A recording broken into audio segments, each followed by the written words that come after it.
मैं भी एक छोटा जीरो का बच्चा था, मैं उस क्लास का जीरो का बच्चा था। मैं देखा कौन सी समस्या कि एक दिन एक कक्षा 9 का विद्यार्थी जो है 8 वालों को एक चट्टा मारा। समस्या आ गई।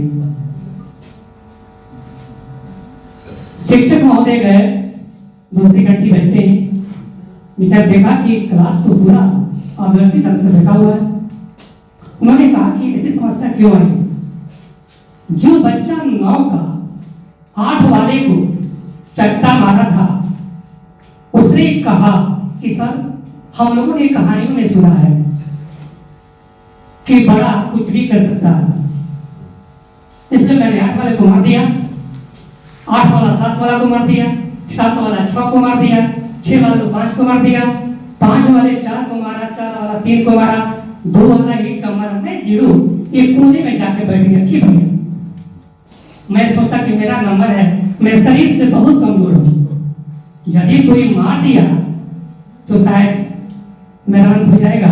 मैं डर के मारे एक कोने में जाकर सिमट गया। तब तक एक वहां का विद्यार्थी था,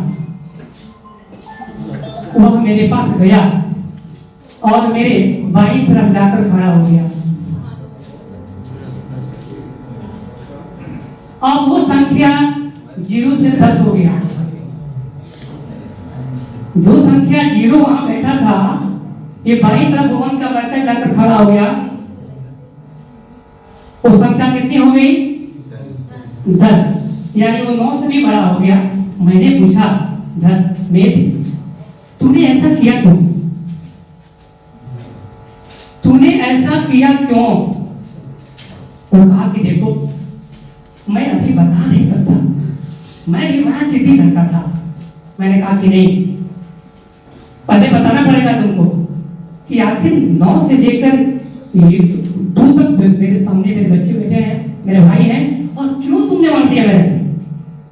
उसने कहा कि मैं सोचा कि तुम 0 छोटा हो, और मैं जब तुम्हारे सामने खड़ा होऊंगा तो 10 हो जाओगे, और 10 होने के बाद 9 वाला तुमको मारेगा नहीं, तुम बस हो जाएगा। कहा कि नहीं, देखिए जीवन का एक उद्देश्य होता है।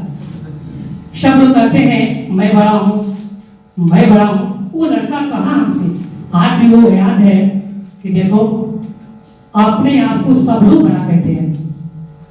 जो अपने आप को बड़ा कहता है वास्तव में वो बड़ा नहीं होता। बड़ा वह होता है जो दूसरे को बड़ा बनाता है। बड़ा वह व्यक्ति होता है जो स्वयं न बड़ा होकर दूसरे को बड़ा बनाता है। यही है टीचर का काम। टीचर 0 बन के क्लास में जाता है और अपने बच्चा को बड़ा बनाता है। उसे जिस शिक्षण विधि के माध्यम से हो, वो कहानी के माध्यम से हो, उसकी प्रॉब्लम समस्या के माध्यम से हो, वह बच्चा को बड़ा बनाता है।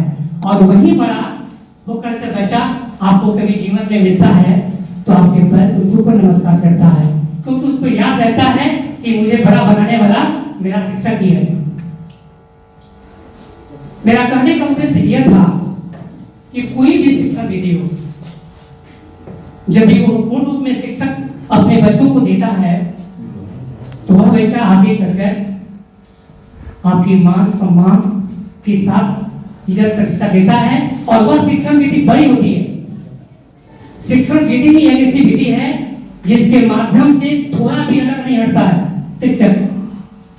अभी हमने देखा एक समस्या थी, प्रॉब्लम समस्या। समस्याओं का अंत नहीं होता है, लेकिन शिक्षक अपने बुद्धि विवेक से उस समस्या का निदान ढूंढता है, हल करता है, तभी वो अपने व्यवस्था से बाहर आता है। धन्यवाद।